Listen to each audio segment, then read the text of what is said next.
Novos tempos, novos sentidos. Olá! No mês de agosto é comemorado o Dia dos Pais e, com ele, uma boa oportunidade de repensar o papel deles na família e na educação dos filhos.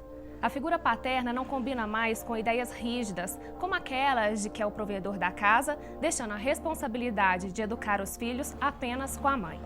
Nas últimas décadas, muitas mudanças aconteceram na configuração familiar e os pais tiveram que se adaptar. A cada dia, esse papel vem se transformando e que eles também aprendem como cuidar, orientar e participar da rotina dos filhos numa época de mudanças rápidas e importantes.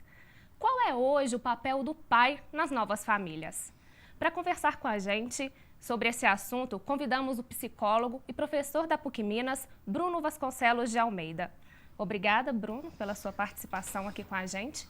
Para começar, eu queria saber qual que é o papel dos pais na família.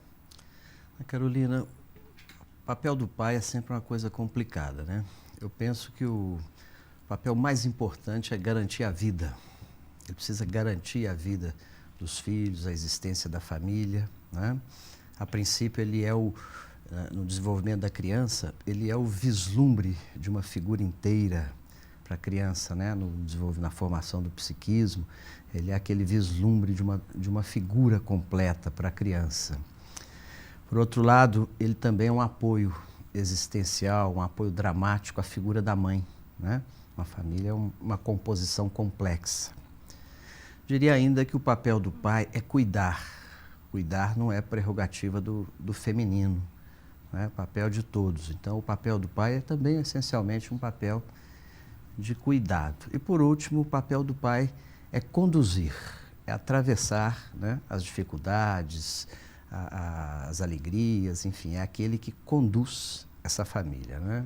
E, professor, o senhor acha que a figura do pai mudou com o tempo? Mudou.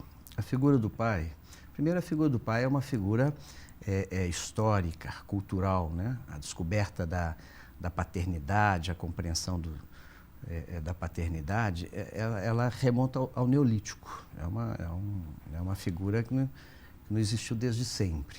Agora, no processo histórico, ela mudou muito, né? Se a gente pensar, por exemplo, a figura do pai nos períodos da realeza era desse pai que você falou na apresentação, um pai atributivo, um pai que era responsável, um pai provedor, né? Essa figura tradicional do pai.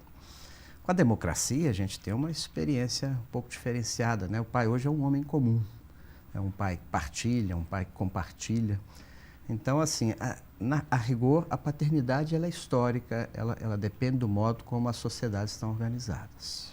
E existe um marco para essa mudança, assim, quando as mulheres passaram a sair de casa, passaram a trabalhar fora, ou foi uma mudança, assim, natural? Olha, se a gente pegar o nosso período histórico mais recente, Carolina, talvez a gente possa pensar que não há uma data específica, né? São mudanças complexas no interior da vida social. E talvez a gente possa dizer que o século XX testemunhou essa mudança gradativamente, gradualmente, e uma mudança bastante significativa, mas que ela se acentua especialmente a partir da década de 60, com mudanças comportamentais, com mudanças políticas. E hoje um pai é uma figura múltipla, né? Nós temos muitas maneiras de ser pai hoje em dia. E qual que é a avaliação que o senhor faz dessa mudança? É positiva? É boa, é difícil e é boa, né? Porque tudo muda o tempo todo. É bom que o papel do pai também sofra essas mudanças, sofra essa mutação, né? Sempre foi o papel tradicional de ser o provedor, ele é interessante e tal, mas também ele é muito duro com o pai. Como a rigor mudou o lugar do homem na sociedade, né? Com todas essas mudanças. E a tendência é que elas aumentem a velocidade, né? A gente tem que estar um pouco atento a isso. E hoje em dia, qual que é a função do pai na educação do filho? Olha, eu não gostaria de dizer algo assim definitivo, não gostaria de prescrever uma receita. Eu acho que ser pai hoje é um exercício criativo. Ele precisa inventar essa relação com o filho, né? Claro, são circunstâncias muito diferentes, né? Se você for conversar com pais diferentes, você vai ver que essa realidade ela é múltipla, ela é muito diversificada, as famílias são diferentes, as configurações familiares são muito diferentes. Então, eu acho que é um exercício de invenção. É claro que a gente precisa fazer isso com cuidado, né? Eu acho que tem alguns desafios importantes a pensar aí, porque o papel do pai, olha, independente das configurações familiares, há alguns desafios que são comuns a todos. Por exemplo, a educação, o período dos estudos e o período da formação profissional da criança e do jovem é um desafio comum aos diferentes pais que a gente tem, né? Mas aquela figura assim do pai autoritário, daquele pai que só levava o dinheiro para casa, não combina mais, né, hoje em dia. Ela existe, né? A sociedade é muito complexa, né?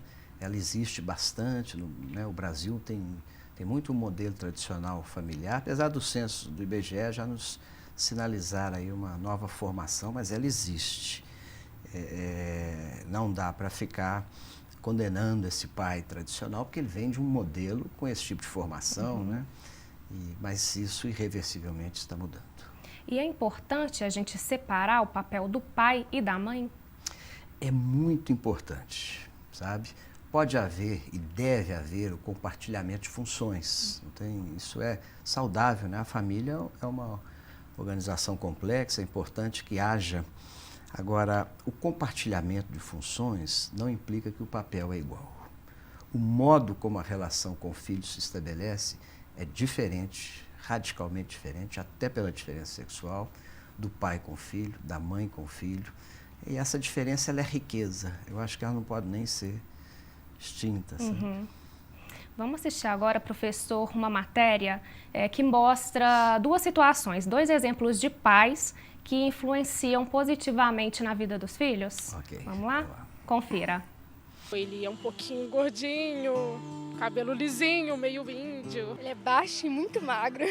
Se olhar pra mim, você vai ver o espelho dele, só que mais velho. Muito protetor. Meu pai, ele me ensinou tudo que eu sei hoje.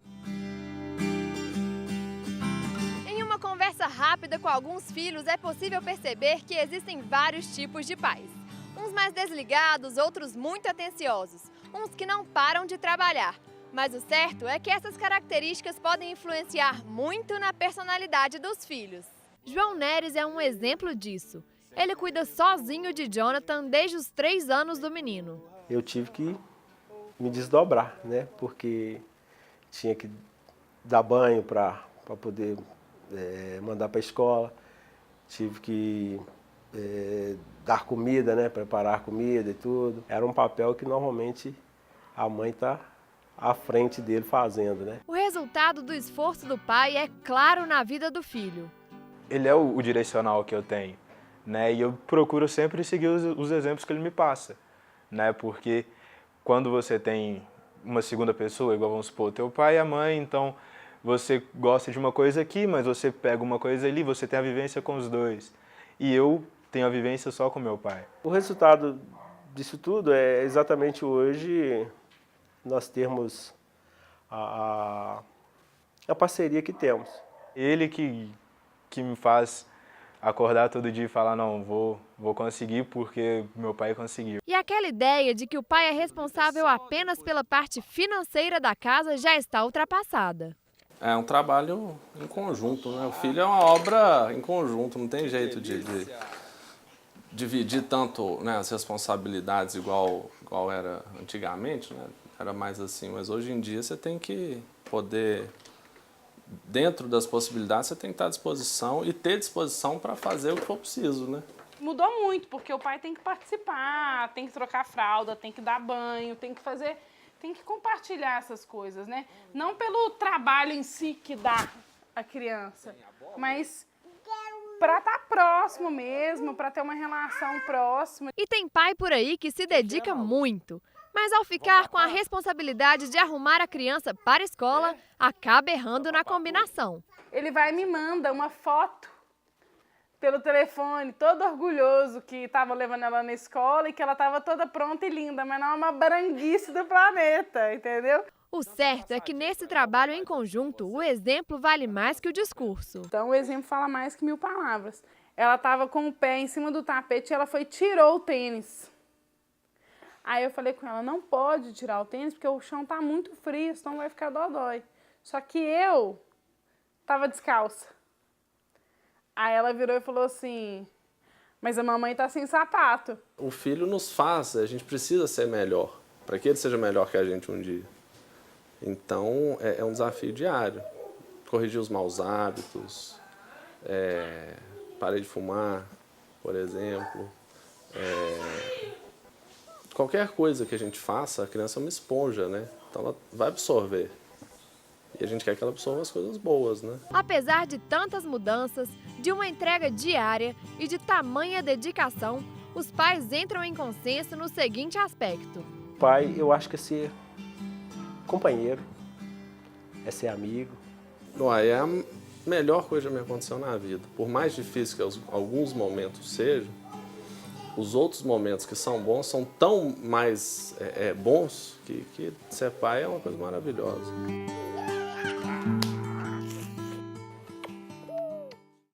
Professor, continuando a nossa entrevista, o que essa relação mais próxima entre pai e filho pode trazer de benefícios para o filho, para a criança? Eu acho que para a criança a convivência é muito importante, né?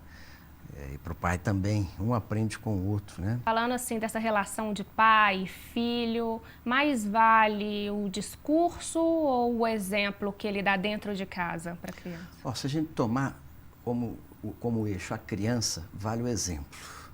A criança ela é muito perceptível, ela tem uma relação intensa de percepção, afetada pelos sentidos. Então, quando o pai faz alguma coisa, o modo como ela ativa a percepção é muito grande. O exemplo é muito bom, um bom exemplo, né? Isso não elimina o discurso, a fala, a conversa, a palavra, ela é muito importante na relação do pai com o filho. Não só a palavra, os sentidos, né? Os afetos, o escutar, o perceber o outro numa relação mais integrada também é muito bom. Então, para finalizar, tem como ser um pai amigo e autoritário ao mesmo tempo ou não? O pai deve ser uma figura de autoridade. Isso não quer dizer que ele tenha que ser autoritário. Uhum. Então, ele pode ser amigo em determinados momentos, mas ele tem que ser, sim, uma figura de autoridade. Né? Não dá para abrir mão desse lugar, dessa diferença, até porque lá no início eu disse, né, o papel do pai é garantir a vida. Esse garantir a vida passa por compreender as lógicas de sobrevivência, a transmissão que um pai lega a seu filho e no movimento constante da sociedade. Ok, professor, muito obrigada pela sua participação aqui no nosso programa. Obrigado você, Ana Carolina. Obrigada e eu agradeço você também que nos acompanhou. Continue ligado na nossa programação e entre em contato com a gente através das nossas redes sociais. Até a semana que vem.